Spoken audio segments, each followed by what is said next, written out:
अंधेरा लाख चाहे पर उजाला चूक नहीं सकता, हजारों कोशिशों पर भी सवेरा रुक नहीं सकता। निगम जैसे सुदृढ़ औलाद पर आजमाइश मत करना, हवाएं लाख चाहे पर हिमालय झुक नहीं सकता। संघर्ष, जुझारूपन, जमीनी राजनीति और समाज सेवा के लिए समर्पित रहे पूर्व विधायक एवं अधिवक्ता श्री जगदम्बा प्रसाद निगम बाबूजी अब हमारे बीच में नहीं रहे। श्री निगम ऐसे व्यक्तित्व के धनी थे जिन्होंने कभी पद की राजनीति नहीं की। उन्होंने सदा संघर्ष की राजनीति करते हुए जहां राजनीति के मूल्य स्थापित किए, वहीं अपने संघर्षों के दम पर बुंदेलखंड अंचल के विकास के लिए हमेशा कार्य किए। इन्हीं कारणों से श्री निगम को बुंदेली धरा के सपूत, राजनीति के युग पुरुष, बुंदेलखंड के गांधी, गरीबों, किसानों, शोषितों, पीड़ितों के मसीहा के नाम से जाना गया। 94 वर्ष की आयु पूर्ण करने के बाद वे अब हमारे बीच में नहीं हैं, लेकिन उनके द्वारा जीवन भर किए गए संघर्ष एवं कार्य हमेशा हमेशा हमारे बीच में रहेंगे। बुंदेलखंड के गांधी के नाम से विख्यात रहे श्री निगम जी का जन्म चरखारी स्टेट के ग्राम गंज गोगौरा में 20 फरवरी 1928 को शिवरात्रि के दिन हुआ था। शोषितों, पीड़ितों की आवाज उठाने के लिए श्री निगम 3 बार विधायक चुने गए। पिता विश्वनाथ प्रसाद निगम एवं माताजी श्रीमती रानीबाई के घर जन्मे श्री निगम का जन्म ननिहाल में हुआ। श्री निगम के पिता पहले कस्टम इंस्पेक्टर थे, बाद में वह चरखारी में ही वकालत करने लगे थे। श्री निगम की प्राथमिक शिक्षा चरखारी में ही पूरी हुई। उन्होंने वर्ष 1946 में हाई स्कूल की परीक्षा उत्तीर्ण की। स्कूल के समय से ही श्री निगम का शिक्षा के साथ साथ खेलकूद, सांस्कृतिक एवं बौद्धिक गतिविधियों में रुझान रहा और उत्कृष्ट प्रदर्शन करते हुए उन्होंने पुरस्कार प्राप्त किए। इंटरमीडिएट एवं उच्च शिक्षा ग्रहण करने के लिए श्री निगम वर्ष 1948 में कानपुर आ गए। यहाँ के डीएवी कॉलेज में सन 1950 में ग्रेजुएशन एवं एलएलबी की परीक्षा उत्तीर्ण की। वकालत के साथ साथ समाज सेवा के क्षेत्र में कुछ अलग करने का इरादा लिए श्री निगम 1952 में नौगांव आ गए, जहां से पेशे के रूप में उनके द्वारा वकालत की शुरुआत की गई। संघर्ष की राजनीति की शुरुआत श्री निगम के जीवन में वर्ष 1946 से प्रस्फुटित होने लगी थी। चरखारी में सरकार बनाने के लिए बनाए गए प्रजामंडल में सक्रिय भूमिका निभाते हुए भाग लिया गया। छात्र संगठन के सदस्य के रूप में कार्य करने के लिए उन्हें 1 वर्ष का निष्कासन भी झेलना पड़ा, लेकिन समाज सेवा के लिए यहाँ से प्रारंभ हुआ सफर अंतिम सांस तक नहीं रुका।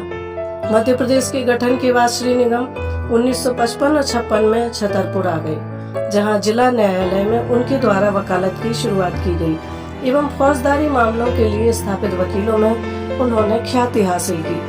महाशिवरात्रि के दिन जन्मे श्री निगम का विवाह संयोग से शिवरात्रि के ही दिन 1954 में श्रीमती मिथिलेश निगम के साथ संपन्न हुआ।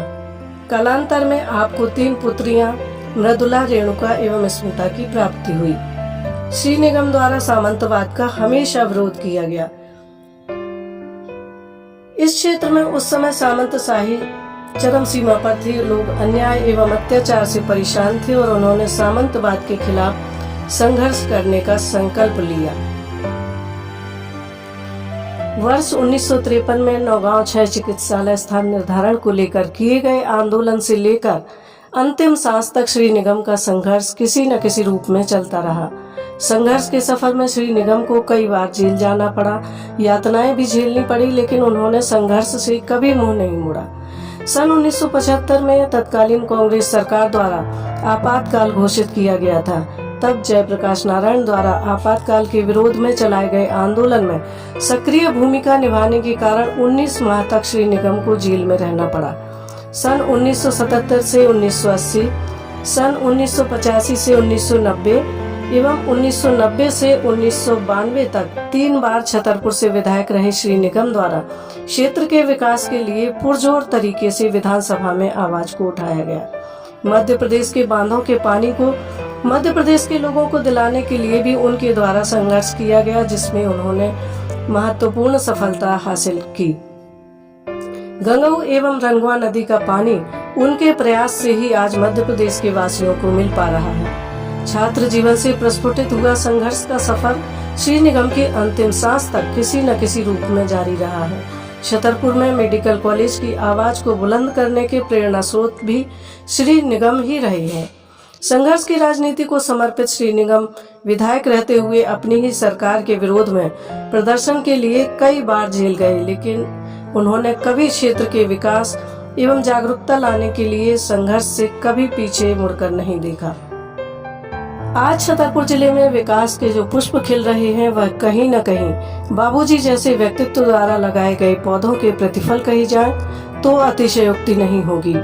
ऐसे व्यक्तित्व के धनी युग पुरुष श्री जेपी निगम अब हमारे बीच में नहीं है, लेकिन उनके द्वारा किए गए कार्य एवं मार्गदर्शन हमेशा नई पौध को प्रेरणा देते रहेंगे। पत्रकारिता के क्षेत्र में भी श्री निगम द्वारा समाचार पत्र संपादक के साथ साथ अनेक कार्य किए गए हैं। छतरपुर भ्रमण समाचार पत्र से भी उनका गहरा नाता रहा है। छतरपुर भ्रमण समाचार पत्र को एक परिवार के मुखिया की तरह उन्होंने सदैव मार्गदर्शन दिया है। छतरपुर भ्रमण न्यूज भी युग पुरुष श्री निगम के श्री चरणों में अपनी पुष्पांजलि अर्पित करता है।